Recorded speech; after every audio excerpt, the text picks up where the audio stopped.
እንደው ለየት ባለ ሁኔታ ነበር እንግዲህ ይህ የሞንዲያል የሚጠናቀቀው ዛሬና እንደው በዚህ ውስጥም አንዳንድ ሀገራት ብቅ ያሉበት የተቀበሉበት እንደው ለሚቀጥለው 4 ዓመትም እንግዲህ ከ2030 ቡድኑን አሁን ካለበት የበለጠ ለማሳደግ ጥረትም እየተደረገ ነው። ያ ማለት እንግዲህ ምናልባት የትናንሽ ሀገራት እነሱም በዚህ በእግር ኳስ ዓለም ውስጥ በጣም ብርቅና ድንቅ የሆነውን ዓለም አቀፍ የእግር ኳስ ውድድር ለመቀላቀል ትናንሽ ሀገራትን ይረዳል የሚል ሐሳብ አለ። ወደኛ ወደ ራሳችን ስንመጣ ምናልባት ቡድኑን አሁን ካለው ማሳደግ ከተቻለ አሁን 46 መሰለኝ ባልሳሳት ወደ 64 ለማድረግ ጥረት እየተደረገ ነው። እስራኤል የዚህ ድል ዕጣ ፈንታ ተካፋይ ትሆን ይሆን?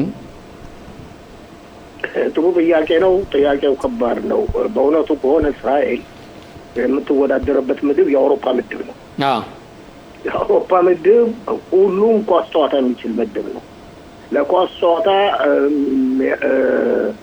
ማለትም በኢኮኖሚ ደረጃ የሚመድበው በጀት በጣም ብዙ ነው ሌሎች አውሮፓ ሀገሮች።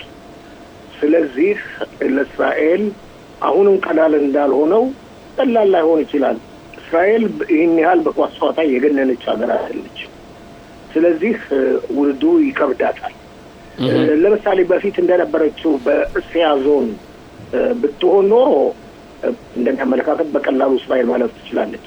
የእስራኤል እግር ኳስ ጨዋታ ይህን ያህል ከኢራን ያነሰ መስሎ አይታየኝም።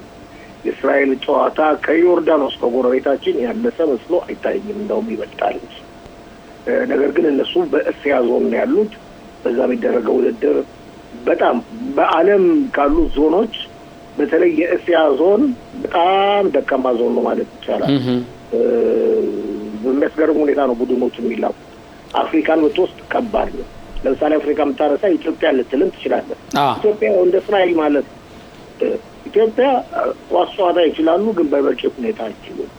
አፈጻጸም ላይ ችግር አለባቸው ይባላል። እነሱም ነው በአጠቃላይ ሁኔታ ይህን ያህል በኢትዮጵያ ከፍተኛ ኢንቨስትመንት የሚደረግበት ሩጫ ነው።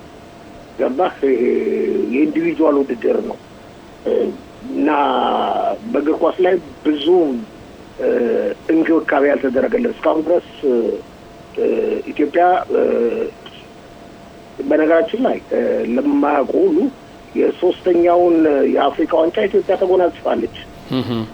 ግን ስንት ቡድኖች ነበሩ በዛ ጊዜ? 3-4 ቡድኖች ብቻ የአፍሪካ ሀገሮች ወቅቱ በነጻነት የወጡ ሀገሮች። ያም ሆነ ይህ ኢትዮጵያ ውስጥ ጨዋታ አለ፣ እግር ኳስ ፍቅርም አለ። ነገር ግን የሚደረገው እንክብካቤ በቂ አይደለም። ይህ እንክብካቤ ከመንግስትም ከዚህ በተጨማሪ ከፕራይቬቶች መሆን አለበት። በመላው ዓለም ኳስን እዚህ ደረጃ ያደረሱት ፕራይቬት ወይም በግል ባለቤት የሆኑ ግለሰቦች ናቸው ወይም ማህበሮች ናቸው እንጂ መንግስት አይደለም። ስለዚህ እስራኤል ይከብዳታል። ይሄን ማሰቡ ሊሳካም ይችላል። ምናልባት በሚቀጥለው በ2030 ነው ይመስለኛል የዓለም ዋንጫ እግር ኳስ ዋንጫ የሚደረገው ታውቃለህ። ስፓኝና ፖርቱጋል እንዲሁም ሞሮኮ መሰለኝ 3 ሀገሮች እንዳሁኑ እና እስራኤል ሊሳተፍ ትችላለች የሚል አመለካከት አለኝ። በነገራችን ላይ ሞሮኮ ጥሩ ቡድን ያላት ሀገሮች። አመሰግናለሁ ፋሲል። ወደ ዛሬ ማታ ተመልከቱ ወለልኝ እንጂ በከምሽቱ አልሰው ጥያቄ ያለው እንዴ? ዛሬማ የመጨረሻው ዋናው አይደል እንዴ? በቃ ዛሬ በጣም በእውነት በነገራችን ላይ ለማጠቃለል ያህል በጣም የሚገርም የዓለም ዋንጫ እግር ኳስ ውድድር ነበር። ከመጠን በላይ በዓለም ዙሪያ በቴሌቪዥንም ሆነ በቦታው ተመልካቾች በመግባት እግር ኳስ ጨዋታ ተመልክተዋል። በነገራችን ላይ አይቼው በዛሬው ዕለት ቲኬቶች ተሸጠው አልቀዋል። 80,000 ለምሳሌ ጨዋታው የሚካሄደው በኒው ጀርሲ ነው፣ ኒውዮርክ አጠገብ ነው። ፕሬዚደንት ዶናልድ ትራምፕ ይገኛሉ ብለዋል። 80,000 ተመልካች ይገኛል ተብሎ ይጠበቃል። ምንም እንኳን ቲኬቶች ተሸጠዋል ቢባልም ግን ከተሸጠው ለመግዛት አንድ አነስተኛ ቲኬት ይገርማል ማለትም መጥፎ ቦታ ማለትም በቂ ባልሆነ ቦታ ላይ መቀመጫ ያለበት ቲኬት $5,000 አካባቢ ነው የሚሸጠው። 5,000 ቪአይፒ ደግሞ ቪአይፒ ማለት ጥሩ ቦታ ለመቀመጥና ሶፋ ላይ ተቀምጦ ጨዋታውን ለመመልከት $50,000 ማስቀመጥ አለበት። እውነት ነው። ተብሏል። እንግዲህ እኛ በቴሌቪዥን መስኮት ጨዋታውን እንከታተላለን። ለጊዜው በዚህ እንቋጨዋለን ይሄን ዙር የዓለም አቀፍ ጨዋታ። ፋሲል ወደ ሌላ እንለፍና ፋሲል እንደው እስኪ ወደኛ ማህበረሰባችን እንምጣ። ምናልባት አልተዘጋጀበትም ሊሆን ይችላል፣ ግን ሰሞኑን በብዛት ሲነጋገር የቆየ ነው። ሚዛናዊ ለመሆን ያህልም ሊሆን ይችላል። በዛሬው ዕለት ከኛ አብራክ የወጡ ወደ ኢየሩሳሌም በመሄድ ሰላማዊ ሰልፍ በማድረግ ይገኛሉ። ይሄም በሀገረ እስራኤል ውስጥ የካት እያልን የምንጠራው ወይም ደግሞ ፕሮቴስታንትነትና የክርስትናን ሃይማኖትን ተከታዮችን በመቃወም ከኛ ይለዩ በማለት ሰላማዊ ሰልፍ ወጥተዋል። ድምጻቸውንም እያሰሙ ነው። ዛሬ እንደው በዚህ ዙሪያ የሚካሄደው አካሄድ እንዴት ታየዋለህ? እንዴት ትመለከተዋለህ? እንደ አንድ ጋዜጠኛም እንደ አንድ እስራኤል ሀገር ውስጥ ለሚኖር ኢትዮጵያዊ ይሁዲ። በእኛ ህብረተሰብ ዘንድ ሁሉም ነገር ሞቅ ማድረግ የተለመደ ነው። እኛ ከሌላው ህብረተሰብ በተለየ ሁኔታ ራሳችንን ልዩ አድርገን የምንቆጥር ህብረተሰብ ነን። ከሌላው ህብረተሰብ በተለየ ሁኔታ እኛ ንጹህ ይሁዲ ነን ብለን የምናስብ ነን። ሌላው ህብረተሰብ ግን እኛ ንጹህ ይሁዲ ናቸው ብሎ አላስብም፣ አላመነበንም። ያም ሆነ ይህ በግል ህይወት ውስጥ የመግባቱ ሁኔታ እያንዳንዱ የፈለገውን እምነት መከተል ይችላል። የፈለገውን አመለካከት መከተል ይችላል። እስራኤል እርግጥ ነው የይሁዳውያን ሀገር ነች። እውነት ነው። ማንም የሚያንቀሳቅሳት ከዚህ ዓላማ ላይ ያለ መስሎ አይታይም። ግን ግለሰቦች በሚከተሉት እምነት ምክንያት ለምን ግለሰቦች ይህን እምነት ተከተሉ ብሎ ሰላማዊ ሰልፍ መውጣትና እንዲታገድ በቃ ዲሞክራሲ አይደለም። እስራኤል የዲሞክራሲ ሀገር ነች። እሱም ማወቅና መገንዘብ ያለብን እንኳን አንድ ጊዜ 10 ጊዜ ሰላማዊ ሰልፍ ቢወጣ አይቸው የትም ቦታ የሚያዳርስ ነገር አይደለም። ለሌላው ትዝብት መፍጠር ነው እንጂ ራሳችንን ከፍተን ማሳየት ነው እንጂ። አሁን ወገኖቻችን ኢትዮጵያ ይገኛሉ። እነሱን ለማምጣት ከፍተኛ ጥረት እየተደረገ ነው። ለምንድን ነው አይምጡ ተብሎ የሚነገረው? ክርስቲያኖች ናቸው መባል ነው። እኛ ደግሞ አይደሉም እያልን እየታገለን እንደገና እዚህ ሀገር በመካከላችን ክርስቲያን ተፈጠረ ብሎ ማለት ለወገኖቻችን መምጣት መንገድ መዝጋት ማለት ነው። እንደዚህ አይነት ችግር ካለ በእስራኤልም ሀገር እዛ ያሉትማ እውነት ነው ክርስቲያኖች ናቸው ለብቻቸው። ስለዚህ የበለጠ እነሱን ወደዚህ ለማምጣት በሚደረገው ጥረትም አንድ እንቅፋት ሊሆን ይችላል። ይሄ ጉዳይ ትልቅ እንቅፋት ነው የሚሆነው። አይቸው ትልቅ እንቅፋት እንደ መስለኝ ከሆነ ከዚህ ጀርባም ሆነው የሚያንቀሳቅሱት ይህ ነገር እንዳይሳካ ህልም ያላቸው ናቸው ብዬ ነው የማምነው። ዋናው ነገር እንጂ እዚህ ለማስተካከል ሊደረግ ጥረት አለ። እያንዳንዱ ዜጋ ማንኛውም መታወቅ ያለበት ሃይማኖት እንኳን ቢለውጥ ይሁዲ እናቱ ይሁዲ ሆኖ ከተወለደ እናቱ ይሁዲ ሆና ከወለደችው ምን ጊዜ አይለወጥም። ማንም የሚለውጠው የለም። ቱዳዝ ዘውት ከተቀበለ በኋላ ቱዳዝ ዘውት አምጣና እንግዳውና እንለውጠት የሚል ነገር የለም። እስራኤል እኮ ኢራን አይደለችም። ሃይማኖት ሀገር አይደለችም። ኢራን አይደለችም። እስራኤል ዲሞክራሲ የሰፈነባት ሀገር ነች። ክርስቲያኑም፣ እስላሙም፣ ድሩዚውም የሌላው እምነት ተከታይ ይሁዲው የሚኖሩባት ሀገር ነች። የይሁዲ ሀገር መሆኗን ማንም ሊነካው የሚችል ሁኔታ የለም። እውነት ነው። ስለዚህ እንኳን አንድ ጊዜ አልቆ ከመጀመሪያ እንደተናገሩት 10 ጊዜ ሰላማዊ ሰልፍ መውጣት ራስን ትዝብት ውስጥ መክተት ይሆናል። ራሳችንን እኛ ልዩ ነንና ገብታችሁ በራችንን አንኳኩታችሁ ቆፍራችሁ አውጡልን ጉዳችንን ማለት ይሆናል። ከዚህ በተረፈ ውጭ ሀገር የሚንገዳቱትን ብዙ አመታት ያህል የመምጣት እድል የተሳናቸውን መንገድ እንደመዝጋት በእኔ አመለካከት አድርጎ ይቆጠራል። ፋሲል፣ በዚህ ዙሪያ በእውነት ወደፊትም የሁለቱን ወገን ቢሆንም ተወካዮች በማምጣት እዚህ ስቱዲዮአችን እስካሁን ጥረት አድርገናል። እስካሁን ፍቃደኛ ሆነው የመጡ የለም። አሁንም ቢሆን በእውነት መጣው እዚህ በዚህ ዙሪያ ጥረት መደረግ አለበት። ጥረት ምን ያደርጋለን? እዚህ መጣው ለማህበራው ያብራሩን። ያ ነው እንግዲህ ዋናው ነገር ምንድነው? ማብራራት ሰላማዊ ሰልፍ መውጣት ይችላሉ። መብት ነው። ነገር ግን አሁን እዚህ ላይ ፋሲል ምን አለ መሰለህ የሚወጣበትኝ መንገዱ ሂደቱ ይሄ ባለን በማህበረሰባችን ውስጥ ያለው መከፋፈል ያለው መድሎ አልበቃ ብሎ እንደገና ሌላ ክፍተት መፍጠር እንደገና ለተተኪው ትውልድ ማሳየት ምክንያቱም ሰላማዊ ሰልፍ ይወጡ ግድ የለም ማንኛውም ሰው አንተ እንዲህ ማለት በዲሞክራሲ መብት ከመጣ ነው ኦኬ በለው ውቀሰውም እንደፈለክም አድርገውም ፎቶግራፉንም በሚዲያም በተለያየ ፎቶም አሰራጭም ዘቅዝቅም ውቀስም ነገር ግን ይሄ መንገዱ ነው ወይ ለዚህ አይነት መንገድ ስንሄድኛ አላማችን ምንድነው ይዘን ምን ሄደው ያ ነገር ከመሆኑ በፊትስ ያደረግነው ሂደት አለ ወይ ለምን እስከዛሬ ድረስ ቆየን አንዴ በዚህ ዛሬ አጋጣሚ ሆኖ በአንድ ቲክቶክ ላይ በፋሲል ነው በአንድ ቲክቶክ ላይ ስመለከት አንድ የዚህ ሰላማዊ ሰልፍ ተከታይ የሆነ ሲናገር የሰማሁት ምንድነው እዚህ ሀገር ያለነው 30,000 ብቻ ነው ኢትዮጵያ ይሁዳውያን ያለ እንጂ ሌላው በሙሉ መጤ ነው ብሎ የተናገረው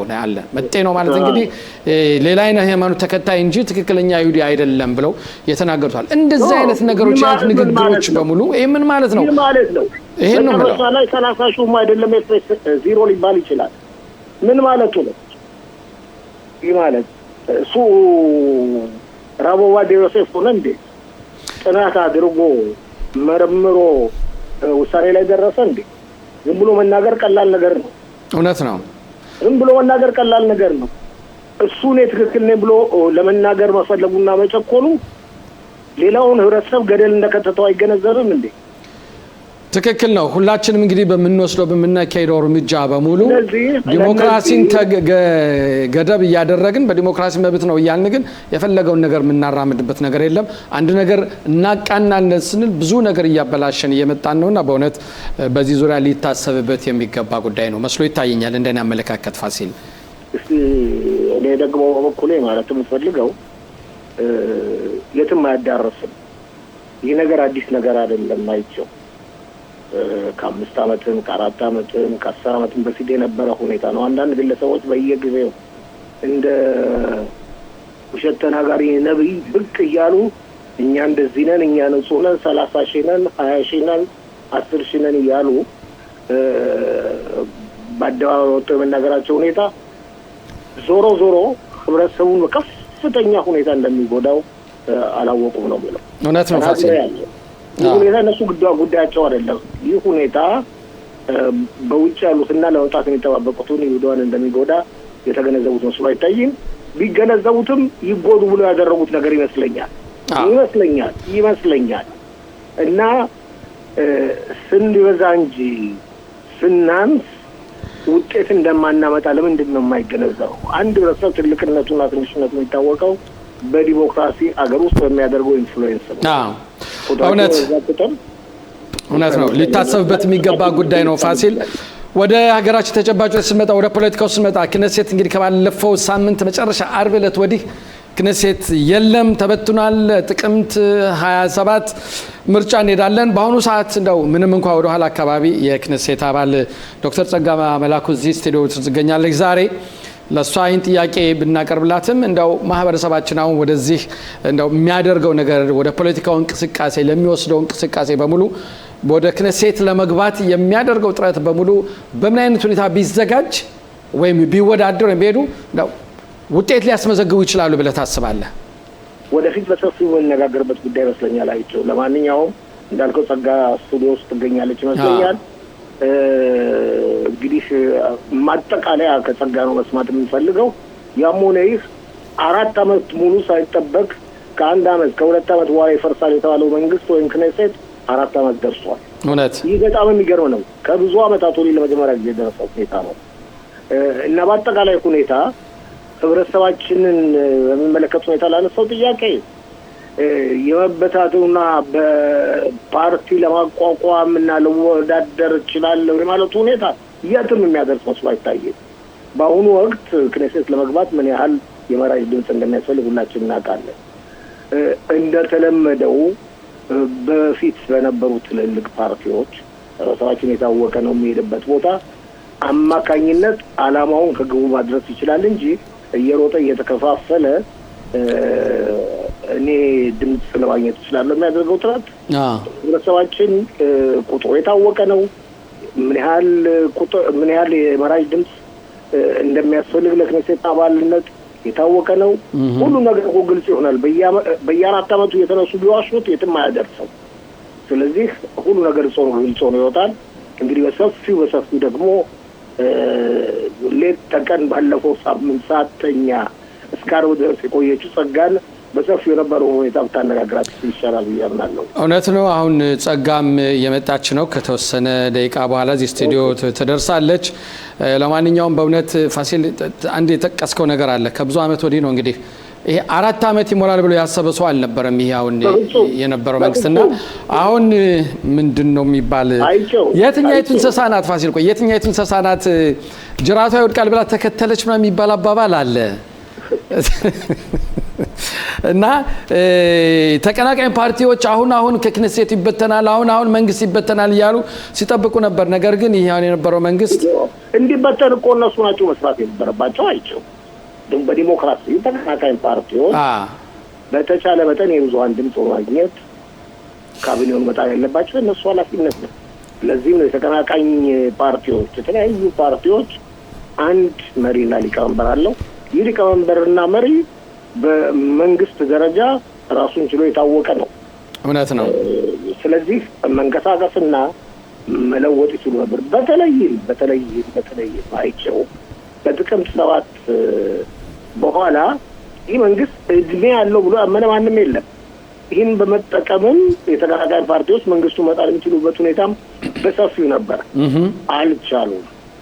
4 ዓመት ሞልቶታል። ከ4 ዓመት በኋላ እንግዲህ ተበትኗል። ምርጫ ይካሄዳል። ግምታዊ ጥናቶች በሰፊው እየተካሄዱ ነው። በእውነታ ወደ ግምታዊ ጥናቶች ሊወስደን ነበር። አሁንም ግምታዊ ጥናቶች ቀደም ሲልም እንደተነጋገር ነው የያሽር የተሰኘውን አዲስ ፓርቲ ያቋቋሙት አይዝንኮት በሁሉም መስክ ምንድነው አብላጫነት እያገኙ ነው ይባላል። ዋናው ነገር ማን ነው ይሄን ግምታዊ ጥናት የሚያካሂደው? የትኛው እንግዲህ አብላጫ እያገኙ ነው ብሎ የሚለው ማን ነው የሚለው? አይቸው በተለየ ሁኔታ እንግዲህ ከ4 ዓመት በፊት እንኳን ያልነበረውን ከ8 ዓመት በፊት ከ12 ዓመት በፊት ያልነበረውን ሁኔታ አሁን እየተፈጠረ ነው። የዜና ማሰራጫዎች ማንን እንደሚደግፉ በይፋ እያሳወቁ ነው። ስለዚህ ይህን ከተናገሩ በኋላ ግምታዊ ጥናቱን እንዲያስተካክሉት ማለት ይቻላል። ከተናገሩ በኋላ የሚያደርጉት አሁን ቃለመጠይቅ አሁን አይተሃል አንተ አይዝንኮት 12 ቁጥር የቴሌቪዥን ጣቢያ 12ኛው ማለት ዳፍና ቫይስ ያደረጉት ይሄ ምንድነው እንጆሪ በክሬም ነው ያበላጫቸው ገባ አነጋገራቸው የመሳሰለው ሁኔታ እና ስለዚህ በአሁኑ ወቅት ለምሳሌ በዜና ማሰራጫዎች ስንመለከት 11 12 እና 13 ቁጥር የቴሌቪዥን ጣቢያዎች በተቻለ መጠን አይዝንኮት እንዲመረጡ የአሻር ፓርቲ መሪ ከፍተኛ መዋደቅ እያደረጉ በአንጻሩ ደግሞ 14 ቁጥርና ከፊሉ 15 ቁጥር ደግሞ ቢንያሚን ኔታንያሁ እንደገና ስራቸውን እንዲቀጥሉ ከፍተኛ ጥረት እያደረጉ ነው። ይህን ያህል አይደለም ግን እንደ 11 12 13 እነሱ ከጀመሩ ቆይተዋል። ስለዚህም እነሱ የሚያደርጉት ግምታዊ ጥናት ስትመለከት እንደውም በአንዳንዶቹ አይዝንኮት በልጠው ይታያሉ። ቢንያሚን ኔታንያሁ በ14 እና በ15 ስትመለከት ግን የሊኩድ ፓርቲ ቢያንስ በ8 በ9 በ10 መቀመጫዎች የበላይ ሆኖ አይዝንኮት ይታያል። 30 መቀመጫ አካባቢ ይደርሳል። ግን ዞሮ ፋሲል መንግስት ማዋቀር አቅም የላቸውም። እንደ 14 እና 15 ቁጥር ማዋቀር ይችላሉ። 63 መቀመጫ አላቸው ጥምሩ መንግስት። እንደ 14 እና 15 አባባሪ 11 እና 12 13 ምንም ነገር አይችሉም። ድምጻቸው ሁሉ የበታች ነው።